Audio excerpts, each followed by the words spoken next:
Hello students, আমি Nitish sir জ্ঞানজ্যোতি coaching সেন্টারের পক্ষ থেকে তোমাদের প্রত্যেককে জানাই আরো একবার স্বাগত। তো স্টুডেন্টস, আজকে আমি তোমাদের সঙ্গে আলোচনা করব এনইপি 4 ইয়ার আন্ডার গ্র্যাজুয়েট প্রোগ্রামের অধীনস্থ যে সমস্ত ছাত্রছাত্রীরা যে নর্থ বেঙ্গল ইউনিভার্সিটির আন্ডারে অর্থাৎ এনবিইউ এর আন্ডারে বিভিন্ন কলেজগুলোতে পড়াশোনা করছো, তাদের জন্য কিন্তু আজকের এই ক্লাসটি ভীষণ গুরুত্বপূর্ণ। তার কারণ আজকে আমি মেজর কোর্সদের জন্য আলোচনা করব মাইনর বেঙ্গলি, এবং যারা মাল্টিডিসিপ্লিনারি কোর্সে রয়েছে তাদের জন্য ডিএসসি বেঙ্গলি। এই দুটো বেঙ্গলি কিন্তু ভীষণ গুরুত্বপূর্ণ, তার কারণ হচ্ছে মেজর কোর্স এবং মাল্টিডিসিপ্লিনারি কোর্স উভয়ের জন্যই কিন্তু আজকের এই ক্লাসটি রয়েছে।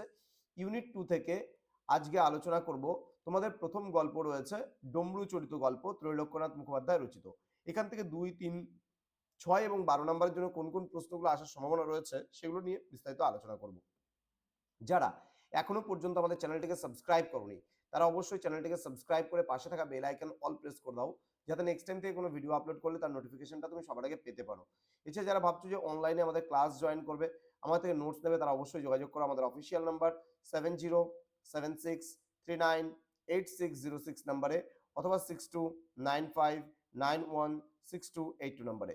তোমাদের টোটাল কোর্স ফি রয়েছে তোমাদের এই সাধ্যের মধ্যে জাস্ট 1199 রুপিসের বিনিময়ে তোমরা পুরো কোর্সটা আমাদের থেকে নিতে পারো। এছাড়া যারা মাল্টিডিসিপ্লিনারি কোর্সের স্টুডেন্টরা রয়েছে তাদের জন্য 699 রুপিস পুরো সেমিস্টারের কোর্স ফি। তো দেরি না করে আজই যোগাযোগ করো আমাদের সঙ্গে এবং যুক্ত হয়ে যাও আমাদের অনলাইন ক্লাসে। চলো শুরু করছি আজকের ক্লাসটা। প্রশ্নমান 2 এবং 3 এর জন্য কোন কোন প্রশ্নগুলো পড়বে। প্রথম প্রশ্ন, ডমরুচরিত প্রথম গল্পের পরিচ্ছদগুলির নাম লেখো। নেক্সট বলছে ডমরুধর দুর্গোৎসবের ব্যাপারে কি বলেছিলেন এবং কেন তিনি এই উৎসব শুরু করেছিলেন, অথবা ডমরুধর কেন দুর্গোৎসব শুরু করেছিলেন। নেক্সট, ডমরুচরিত গল্পে ডমরুধর কোন বিপদের কথা তার বন্ধু বান্ধবদের কাছে প্রকাশ করতে চায়নি বা চাননি। নেক্সট, ডমরুচরিত গল্পে বিনোদিনী, এটা হবে, হ্যাঁ। দেন হচ্ছে গোয়ালিনীর ভিটায় যে সাধু এসেছিলেন তার বিশেষত্ব কি ছিল তা আলোচনা করো। নেক্সট, পরবর্তী প্রশ্নগুলো 6 নম্বরের জন্য পড়বো আমরা। কি কি প্রশ্ন 6 নম্বরের জন্য পড়তে হবে সেই নিয়ে বিস্তারিত আলোচনা করছি। প্রথম প্রশ্ন, ত্রৈলোক্যনাথ মুখোপাধ্যায়ের ডমরুচরিত গল্পের প্রথম অংশে মাতৃহীনতা ও দারিদ্র্যের যে চিত্র অঙ্কিত হয়েছে তা আলোচনা করো। নেক্সট, ত্রৈলোক্যনাথ মুখোপাধ্যায়ের ডমরুচরিত গল্পের প্রথম অংশে ডমরুধরের শিক্ষালাভের প্রতি অনীহার কারণগুলি বিশ্লেষণ করো। নেক্সট, ডমরুচরিত গল্পের প্রথম অংশে গ্রামের সমাজ ডমরুধরের ভবিষ্যৎ নিয়ে কতটা চিন্তিত ছিল এবং কেন, তাদের উদ্বেগের কারণগুলি সংক্ষেপে লেখো। নেক্সট বলছে ডমরুচরিত গল্পের প্রথম অংশে ডমরুধরের মায়ের চরিত্রটি আলোচনা করো। নেক্সট বলছে ডমরুচরিত গল্পে গ্রামের পণ্ডিত মশাইয়ের শিক্ষাদান পদ্ধতি এবং ছাত্রদের প্রতি তার মনোভাব কেমন ছিল। নেক্সট, ডমরুচরিত গল্পের প্রথম অংশে প্রতিফলিত গ্রামীণ কুসংস্কার এবং অন্ধবিশ্বাসগুলি সম্পর্কে আলোচনা করো। এবার প্রশ্নমান 12 জন্য তোমরা কোন কোন প্রশ্নগুলো পড়বে।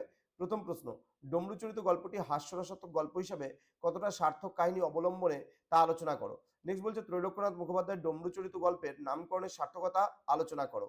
ঠিক আছে। নেক্সট চলে আসবো, কি বলছে ডমরুচরিত গল্পের প্রথম অংশে ডমরুধরের চরিত্রটি কিভাবে বিকশিত হয়েছে তা আলোচনা করো। নেক্সট, ত্রৈলোক্যনাথ মুখোপাধ্যায়ের ডমরুচরিত গল্পের প্রথম অংশ অবলম্বনে তৎকালীন গ্রামীণ সমাজের অর্থ সামাজিক চিত্র বিশ্লেষণ করো। তো এই যে কয়েকটা প্রশ্ন আমি দিলাম সেগুলো কিন্তু 100% কমন, প্রত্যেকটা প্রশ্ন ডমরু চরিত থেকে যে প্রশ্নগুলো তোমাদের আসার সম্ভাবনা রয়েছে পরীক্ষায় সেগুলোই কিন্তু আজকে দেওয়া হলো।